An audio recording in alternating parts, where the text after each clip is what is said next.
tadi telah disampaikan oleh Prof.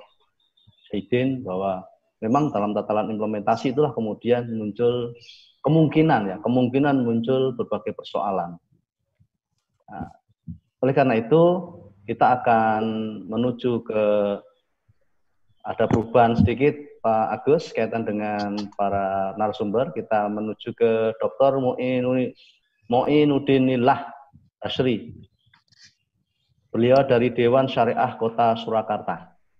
Kita sapa dulu. Assalamualaikum. Waalaikumsalam warahmatullahi wabarakatuh.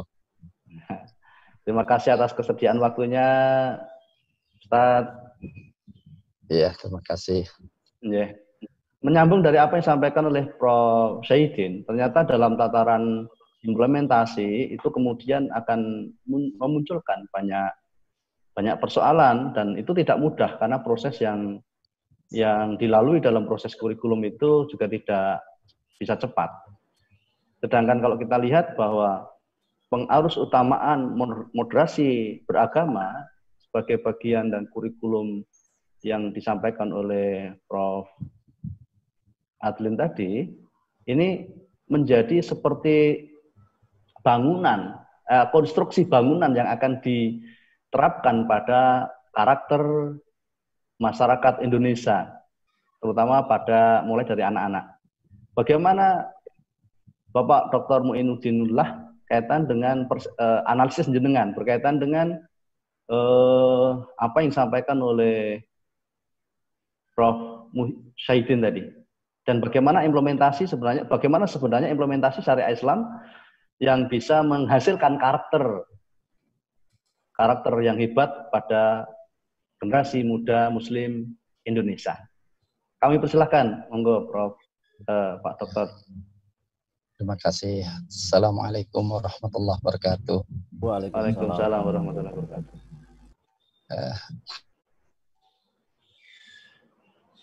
Alhamdulillah, wakafa wassalatu wassalamu ala nabiyyi mustaba wa kepada Bapak Sastra, kepada para profesor yang saya banyak belajar pada kesempatan kali ini untuk melihat bagaimana sebetulnya arus pemikiran yang beragam yang ada di Kemenak.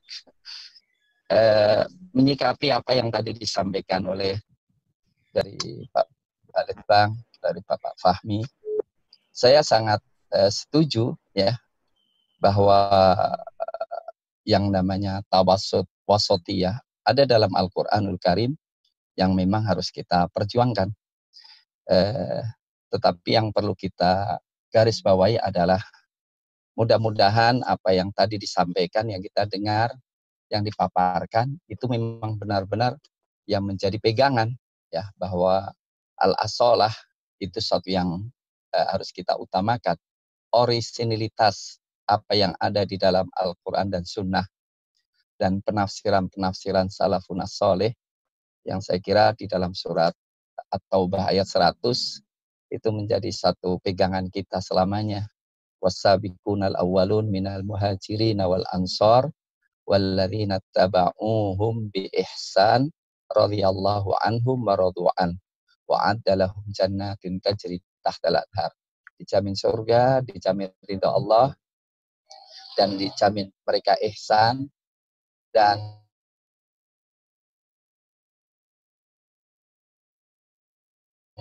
ketika Allah mengatakan praktek mereka Quran tawassut, maka mereka adalah umatan wasaton. Yang jadi masalah adalah ya setelah saya menyatakan apa yang tadi disampaikan, dipaparkan, sangat setuju bahwa kita tidak akan ke liberal dan moderasi itu dalam praktek beragama, karena manusia itu ya cenderung untuk ifrat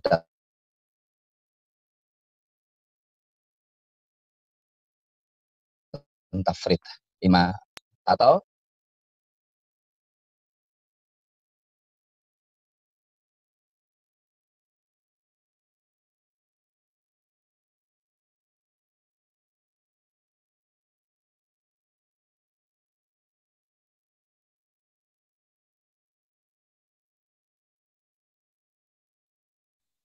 ya, mohon maaf. Halo? Halo? Halo? Halo?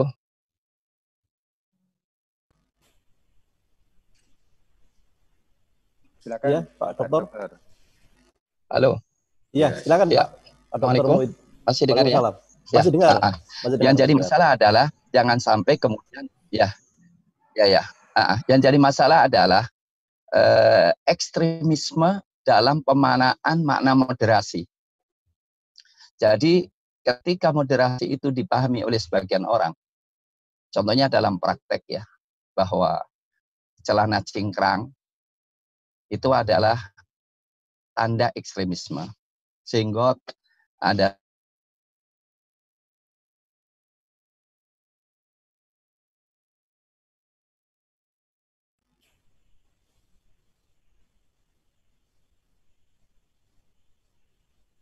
Dokter Muid. Mohon maaf para partisipan, para peserta, ini ada gangguan sinyal. Ya, tetapi yang jadi masalah adalah, mohon maaf, tadi sering terjadi tafsir, sebetulnya bukan tafsir, tapi tahrif. Ya, tapi tahrif. Kemudian pemaksaan makna moderasi. Jadi ketika moderasi itu diartikan sesuai apa yang ada dalam salaf soleh, para sahabat, insya Allah kita nggak ada masalah. Cuma yang kemudian memaksakan bahwa inilah yang namanya moderasi. Jangan pakai cingkrang. Kemudian tadi ada satu yang saya baca di dalam buku itu, jangan sampai satu agama menguasai Indonesia.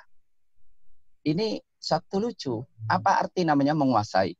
Apakah ketika hukum syariat itu diterima di Indonesia dan kita sebagai orang Islam mencintai semua Islam itu baik, kemudian kita tidak memaksakan, tapi menawarkan keindahan syariat Islam ke tatanan legislasi dan itu diterima, apakah kemudian itu diartikan pemaksaan? Ya, yang saya tahu tidak boleh ada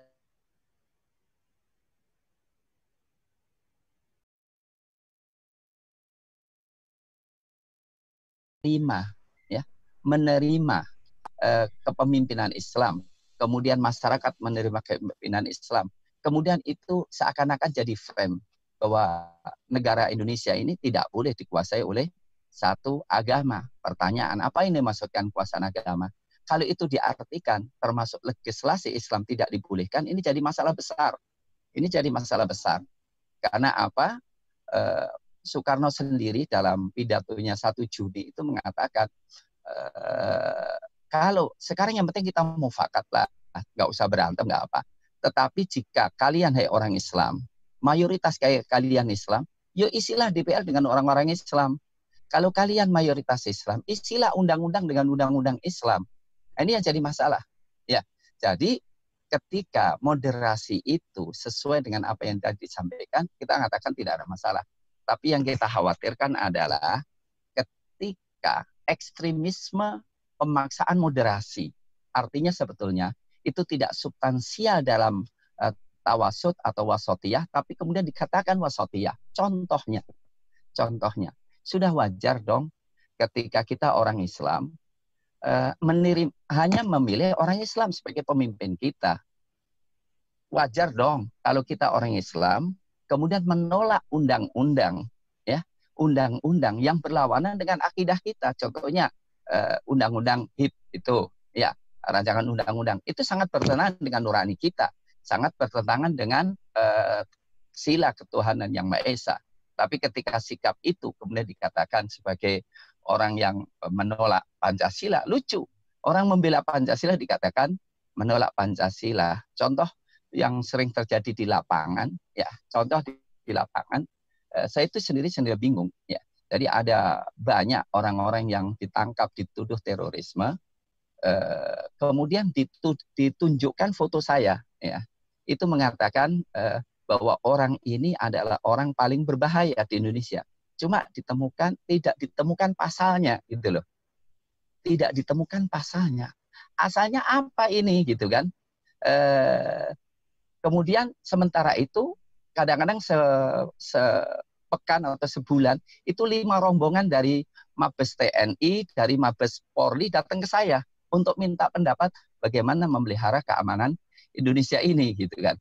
Kemudian kalau kita lihat dari sisi mudah-mudahan moderasi ini bukan dalam rangka perpanjangan apa yang dikatakan sebagai deradikalisasi, ya. Karena ternyata ketika deradikalisasi itu yang BNPB dan lainnya, kami mengundangnya, kami berdiskusi di UMS, ya. Ternyata mereka tidak bisa mengingkari bahwa deradikalisasi ini agenda dari luar, ya. Jelas sekali data-datanya, dan ternyata ketika kita paparkan mereka tidak bisa menolaknya. Jadi saya kira dalam masalah, dan bahkan saya yakin ketika wasatiyah ini dikembalikan kepada kepada ahlul ilmi yang memang ahli usul fikih, ahli tafsir, ya. Kemudian kita juga harus terbuka, barangkali pemaksaan makna moderasi itu bagian daripada ekstremisme sendiri, ya. Karena apa? Sering contohnya yang seperti sederhana saja, hermeneutika yang tadi disampaikan oleh Bapak Fahmi, saya sangat setuju sekali, ya. Itu kemudian dipaksakan di perguruan-perguruan tinggi Islam, yang akhirnya, ya, teori hermeneutika itu, ya, ternyata, ya, digunakan untuk, ya, menghalalkan hal yang jelas haram. Contohnya, mohon maaf lah, adanya disertasi karena dekat dengan saya yang menghalalkan zina, ya, karena pacaran itu disamakan dengan milkul yamin, yang penting dilakukan secara tersembunyi. Itu kan dikatakan sebagai sesuatu yang legal. Saya khawatir kalau ini yang kemudian dikatakan moderasi, ya, moderasi secara praktek, mohon maaf, secara praktek, ya, kemudian kita toleransi terhadap kemungkaran, kemudian menolak kemungkaran walaupun sudah sangat legal, itu kemudian dikatakan sesuatu yang perlu dimoderasikan, ini yang jadi masalah besar, ya. Karena praktek-praktek di lapangan, mohon maaf, ya, contohnya ada satu kapolsek itu mengumumkan di depan publik bahwa semua masjid adalah sudah steril kecuali satu masjid Daman yang saya ngisi di situ. Tanpa ngomong, tanpa apa. Ini sebetulnya yang tanpa cek-recek, walaupun setelah itu minta maaf, ya. Tapi itu ngomong di depan publik dan semuanya. Walaupun setelah itu kemudian ada yang bantah, enggak. Ada seorang mayor mengatakan, ini guru saya dan pembimbing saya, dan saya mengatakan. Jadi sekali lagi saya katakan bahwa moderasi memang tawasud, ya, dikatakan tawasud, ya. Tawasud itu bukan ekstremisme, ya, dan bukan liberal, itu oke, ya. Dan saya sangat setuju untuk tidak digunakan kalimat radikal, ya, karena radikal itu mestinya ya kembali kepada akar, ya. Termasuk juga jangan sampai rahmatan lil alamin, ya. Kata rahmatan lil alamin itu kan sebetulnya insya Allah kalau Islam dipraktekkan secara substansial, ya, proporsional sebagaimana yang diajarkan dalam ajaran Rasulullah prakteknya, saya yakin, ya, itu tidak ada masalah. Sehingga mudah-mudahan nanti ada klarifikasi, ya, di forum ini, kata jihad harus dihilangkan, kemudian kata syariat, kemudian ada semacam mohon maaf, ada semacam sensitif dan semacam alergi terhadap kata khilafah. Mohon maaf, sekarang itu ketika kita bicara khilafah langsung takut dituduh dituduh HTI.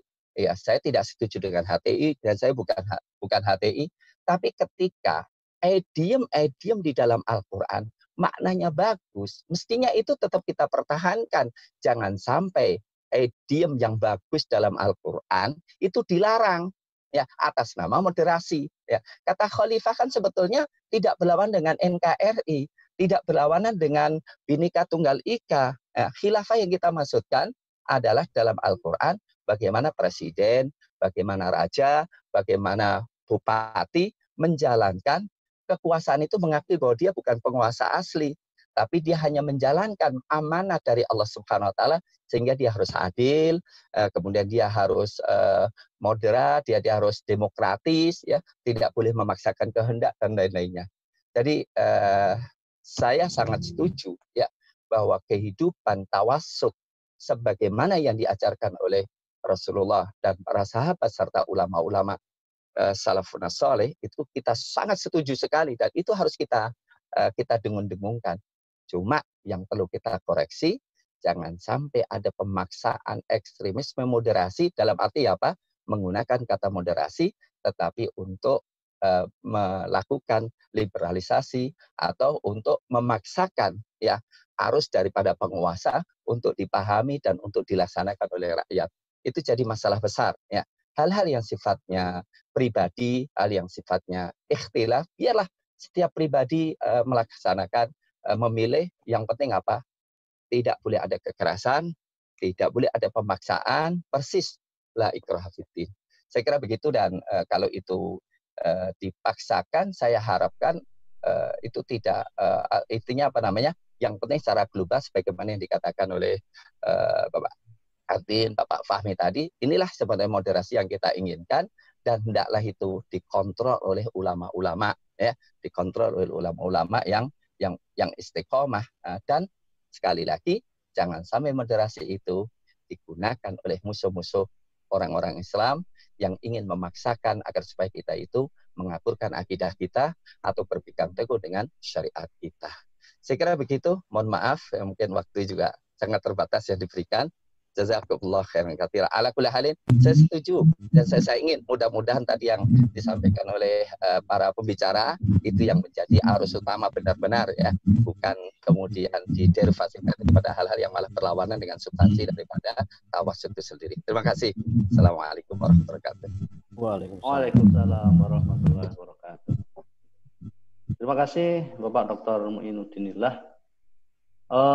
Para pemirsa yang dirahmati Allah Subhanahu wa taala, ini semacam kekhawatiran di mana moderasi beragama ini kemudian menjadi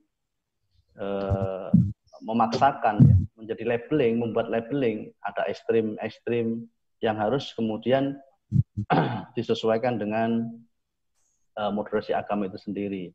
Sehingga proses